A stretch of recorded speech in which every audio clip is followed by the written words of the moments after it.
हमारे साथ ऐसा नहीं होगा। मैं फिर एक बार कहती हूँ, हम ये सोचते हैं हमारे साथ ऐसा नहीं होगा, हम इतने बेवकूफ़ नहीं हैं। लेकिन आपको पता है, सोचकर इतना ताज्जुब होता है कि पढ़े लिखे समझदार लोग भी इन शातिर ठगों के चंगुल में फंसते जा रहे हैं। हैरानी तब होती है जब जिंदगी भर वो लोग जो बड़ी बड़ी पोस्ट पर काम कर चुके हैं, वो इन ठगों की इस चाल को पहचान नहीं पाते।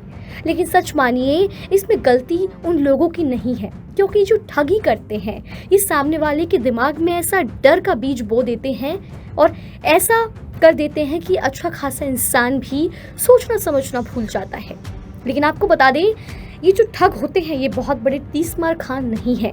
इन्हें बिल्कुल भी शातिर समझने की गलती मत करें। ये बस आपके डर का फायदा उठाते हैं और इसी डर पर धंधा करने वाले मामूली अपराधी हैं। ये आपको फोन करके डराएंगे, धमकाएंगे, खुद को बड़ा सरकारी अधिकारी बताएंगे, पुलिस ऑफिसर बताएंगे और यहाँ तक कि बोलेंगे कि अगर आपने ये काम नहीं कराया, ये कोड नहीं भेजा, इस लिंक पर क्लिक नहीं करा, स्क्रीन रिकॉर्डिंग शेयर कर दीजिए, अगर आपने ऐसा नहीं किया तो आपका भारी नुकसान हो जाएगा।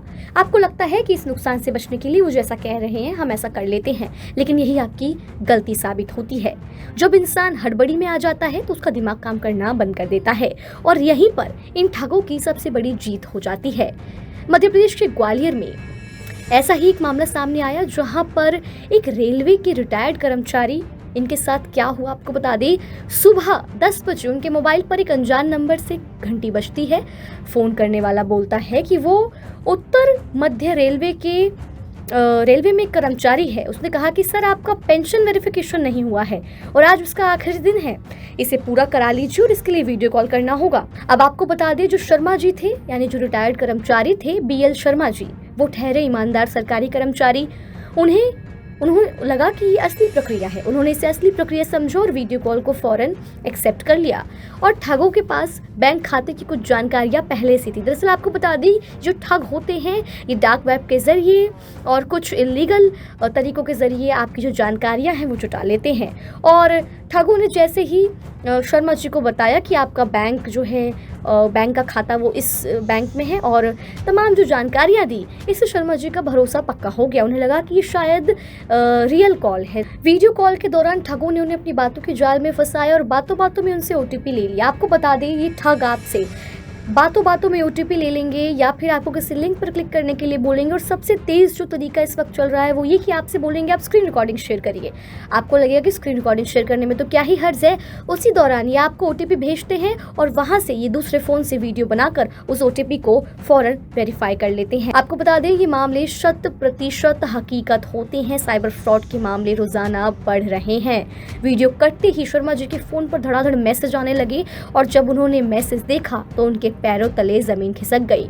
2 मिनट के अंदर उनके कैनरा बैंक खाते में जो 5 लाख रुपए थे वो निकाल लिए गए, फिर 2 लाख रुपए निकाल लिए गए और कुल 7 लाख रुपए, कुल मिलाकर 7.5 लाख रुपए जो जमा पूंजी उन्होंने काम करके जोड़ी होगी वो पल भर में, महज 2 मिनटों में लुटती चली गई। दोस्तों, यहाँ पर समझने वाली बात ये है, जो अपराधी है आजकल सबसे आसान तरीका ये है, जैसा कि मैंने आपको बताया, OTP पूछकर आपको आपकी जो जानकारी है उसे हासिल करने की कोशिश करते हैं। आपको डर दिखाएंगे कि आप लास्ट डे है, आज आप ये काम करा लीजिए, आपका बिजली बिल वेरीफाई करा लीजिए, सिम कार्ड वेरीफाई करा लीजिए, पेंशन वेरीफाई करा लीजिए, आधार कार्ड वेरीफाई करा लीजिए। मदद के नाम पर, मदद की आड़ में जो है ये आपके साथ ठगी की वारदात को अंजाम देते हैं और सीधे बोल कर ठगी जो है, आपको बता दें, ये नहीं होती। बातों में लेकर आपको ठग लिया जाता है और जब तक आप इस चीज़ का एहसास करते हैं तब तक बहुत देर हो जाती है। आजकल डिजिटल अरेस्ट का मामला बहुत ज़्यादा सुर्खियों में है और ये आज से नहीं, बीते कई सालों से डिजिटल अरेस्ट, जहां पर सुबह शाम आपको आगाह किया जाता है, सावधान किया जाता है कि डिजिटल अरेस्ट जैसी कोई चीज़ नहीं होती। उसके बावजूद आम जन, पढ़े लिखे लोग, रिटायर्ड अधिकारी, जज, तमाम ऐसे लोग जो है वो इनके चंगुलों में फंस जाते हैं। आपको बता दें, अपराधी खुद को पुलिस बताते हैं, CBI बताते हैं। आम जनता को लगता है कि ये वाकई पुलिस अधिकारी CBI है। आपको बताएंगे कि कोई आपके नाम से पार्सल पकड़ा गया है, नशे की चीज़ पकड़ी गई है, ड्रग्स की स्मगलिंग पकड़ी गई है। आपके ऊपर कोई केस हुआ है, आपको कहते हैं कि आप कैमरे के आगे बैठे रहिए, इसी को डिजिटल अरेस्ट कहा जाता है। इसके बाद कहते हैं केस रफा दफा करने के नाम पर पैसे देने होंगे, अगर आपने ये फाइन नहीं भरा तो आपके परिवार वालों को बताया जाएगा। आपको बता दें, ऐसी वारदात के बाद लोग कहीं के नहीं रह जाते। अपनी पूरी आर्थिक जमा पूंजी खोने के बाद मानसिक रूप से इतना ज़्यादा वो प्रताड़ित किए जाते हैं लोग, जिनके साथ इस तरह की वारदात होती है कि उन्हें कुछ समझ नहीं आता और वो डिप्रेशन का शिकार हो जाते हैं।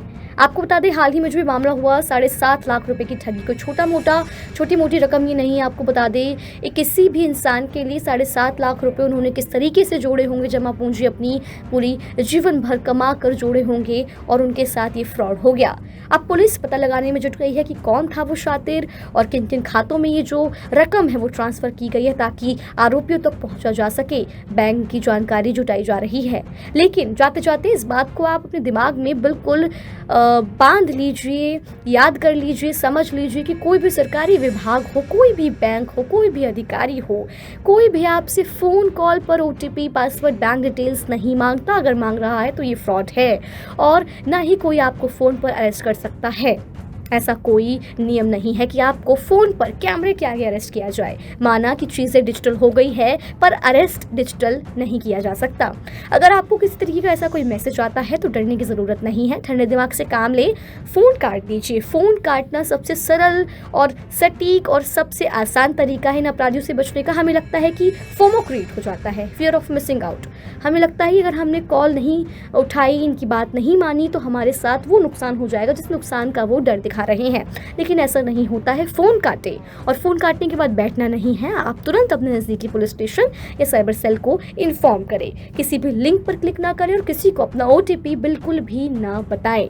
आपकी एक छोटी सी सतर्कता इन अपराधियों की हवा निकाल सकती है और आपको बड़े आर्थिक नुकसान से बचा सकती है, या यूं कहे आपको कंगाल होने से बचा सकती है। ऐसे में अगली बार आप ये ना सोचिए कि शायद हमारे साथ ऐसा नहीं होगा, क्योंकि चूक तो किसी के भी साथ कहीं भी और कभी भी हो सकती है।